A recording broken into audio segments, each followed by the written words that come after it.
Fala galera, aqui é o professor Caju.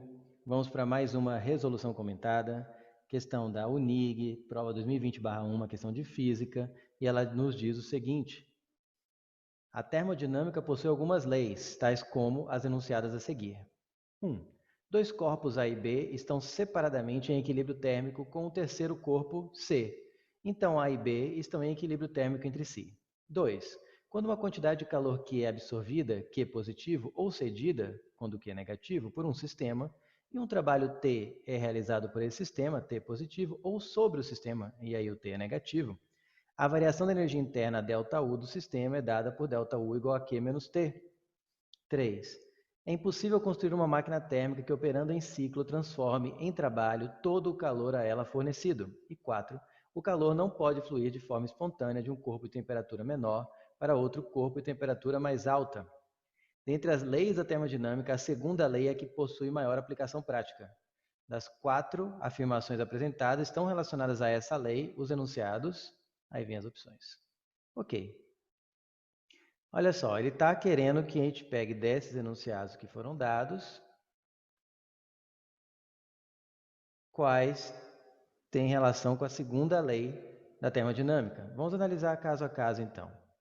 Esse primeiro aqui, dois corpos A e B estão separadamente em equilíbrio térmico com o terceiro corpo C, então eles estão em equilíbrio entre si, é chamada de lei zero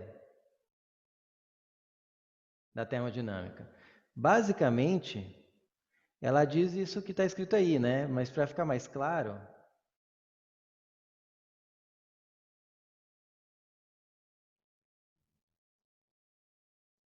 se um corpo A está em equilíbrio térmico com o corpo B, ou seja, não estão mais trocando calor porque chegaram à mesma temperatura, e o corpo B está em equilíbrio térmico com o corpo C, não estão mais trocando energia, automaticamente se conclui que A e C também estão em equilíbrio térmico. Basicamente o que ele disse aqui, mas aqui ele falou que se A e B separadamente estão em equilíbrio térmico com o C, então eles estão em equilíbrio térmico entre si.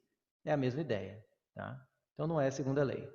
A 2 diz, quando uma quantidade de calor que é absorvida, Q positivo ou Q negativo, depende se é cedida ou absorvida, né? Absorvida é positiva ou cedida, e tarará, como eu já li aqui uma vez. Basicamente, essa é a primeira lei da termodinâmica, tá?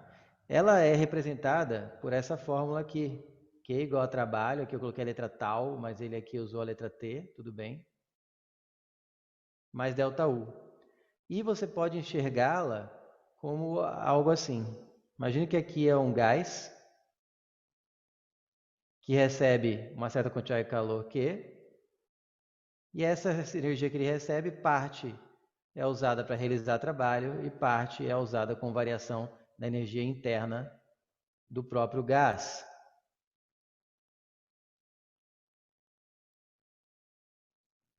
Certo? Do próprio gás.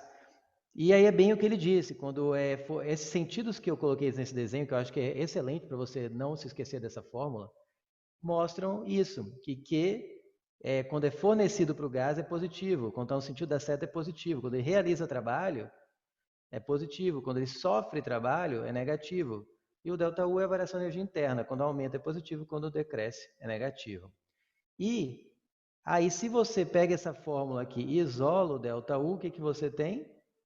Que o Q, que ΔU é Q menos o trabalho, que é exatamente o que está escrito aqui. Tá certo, todas as afirmações aqui são corretas, mas ele não quer saber quais são os corretos, quais são as corretas, ele quer saber quais têm relação com a segunda lei. Vamos ver a 3. É impossível construir uma máquina térmica que, operando em ciclo, transforme em trabalho todo o calor fornecido. Basicamente, essa é uma das principais consequências, ou até o que a segunda lei prega, né? Que você não pode construir, então isso aqui tem a ver com a segunda lei mesmo. Você não consegue construir uma máquina térmica que tenha rendimento 100%, é impossível. Por que que é impossível?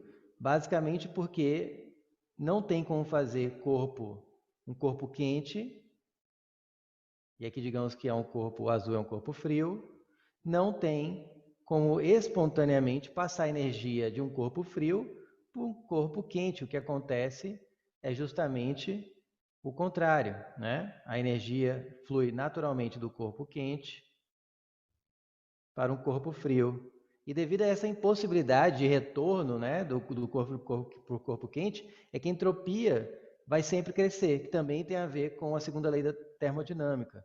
Então, o que ela diz? Que você não pode construir uma máquina de 100% de rendimento, uma parte vai ser sempre usado para, no sistema cíclico, vai ser sempre usado para esquentar um pouco a fonte fria, né? Porque uma máquina térmica, basicamente, é representada assim, né? Um esqueminha aqui, você tem uma fonte quente aqui, e aqui teria a fonte fria. A energia vem da fonte quente para a fonte fria, uma parte você consegue usar para trabalho, mas uma parte inevitavelmente vai usar para aquecer a fonte fria. Por isso que não tem como tudo virar trabalho. Então, isso tem a ver com a segunda lei. E a afirmativa 4 também tem, porque é justamente a justificativa aqui, ó. Calor não pode fluir de forma espontânea de um corpo de temperatura menor para outra temperatura mais alta, né? Só através de máquinas específicas para isso que se consegue inverter o sentido, mas tem que gastar o quê? Energia, tá? Que é geladeira, ar-condicionado, que faz energia do frio para o quente. Mas em troca de quê? Em gasto de energia elétrica, que vai acabar aquecendo uma outra parte, outro sistema, uma outra parte do sistema. Então, devido a essa afirmação 4, que tem a ver com a segunda lei, é que se pode afirmar 3, por exemplo, né? Elas estão relacionadas, ambas, com a segunda lei da termodinâmica. Então, essa questão, então o gabarito é D, né? 3 e 4. E essa questão era basicamente para treinar seu conhecimento sobre as 3 leis da termodinâmica. A lei zero, certo? A primeira lei e a segunda lei que estão ditas aqui, tá? A segunda lei é que tem muita aplicação prática, cai bastante de forma teórica em vestibular. A segunda lei que está aqui, né? A primeira lei, que é a do item 2, a primeira lei, ela cai também bastante no vestibular, geralmente em questões que envolvem mais valores numéricos, continhas ou coisas assim. Geralmente é uma questão que também envolve uma parte quantitativa, não sempre, mas algumas vezes envolve uma parte quantitativa, tá? É isso. Espero que tenham gostado e até a nossa próxima resolução.